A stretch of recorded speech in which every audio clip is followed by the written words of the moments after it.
السلام علیکم محترم ناظرین و سامعین، ڈاکٹر جاسمین طارق کی طرف سے خوش آمدید۔ آپ دیکھ رہے ہیں نالج چراغ انسائکلوپیڈیا آف قرآن پاک، چیپٹر نمبر 55، سورۃ الرحمن۔ سورۃ الرحمن قرآن پاک کے 27ویں پارے میں خالا فما خطبکم میں ہے۔ اس کا دور نزول بتا دیجیے۔ یہ مکی صورت ہے، تاہم بعض مورخین حضور کی مدنی زندگی کے ابتدائی دور میں اور بعض مکی زندگی کے آخری دور میں اس کا زمانہ نزول بتاتے ہیں۔ بتائیے کہ سورت میں اللہ تعالیٰ نے اپنی نعمتوں کا بار بار ذکر کیا ہے۔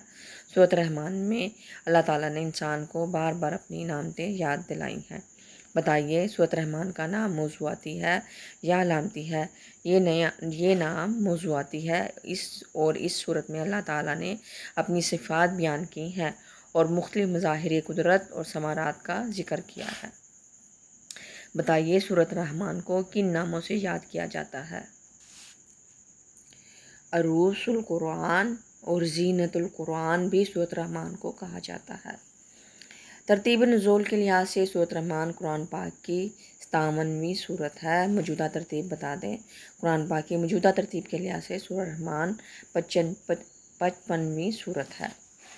سورۃ الرحمن کی کل 78 آیات ہیں۔ رکوعات کی تعداد کیا ہے؟ یہ صورت کل 3 رکوعات پر مشتمل ہے اور یہ قرآن پاک کی 7ویں منزل میں ہے۔ سورۃ الرحمن میں کتنے کلمات اور کتنے حروف ہیں؟ اس صورت میں 351 کلمات اور 1683 حروف ہیں۔ سورۃ الرحمن کی وجہ تسمیہ بتا دیں۔ رحمان کے معنی نہایت مہربان کے ہیں۔ یہ اللہ کی صفت خاص ہے اور اس لفظ یعنی رحمان سے سورت کا آغاز ہوتا ہے۔ سبحان اللہ۔ اور مضامین کے اعتبار سے سورت کے عنوان کے طور پر سورت کا نام الرحمن رکھا گیا ہے۔ سورۃ الرحمن کی شان نزول کیا ہے؟ انسانوں کے ساتھ ساتھ ایک دوسری بااختیار مخلوق جنوں کے بھی اللہ تعالیٰ کی وحدانیت اور رسالت محمد صلی اللہ علیہ وآلہ وسلم پر ایمان لانے کے بعد اللہ تعالیٰ کی دی ہوئی نعمتوں پر شکر ادا کرنے کی ہدایت کے لیے یہ سورت نازل ہوئی۔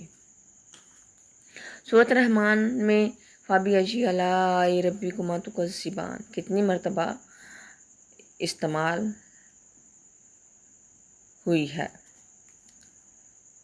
31 مرتبہ۔ ویڈیو کو لائک، شیئر اور سبسکرائب کریں۔ اپنی قیمتی رائے سے ضرور آگاہ کیجیے گا۔ اللہ حافظ۔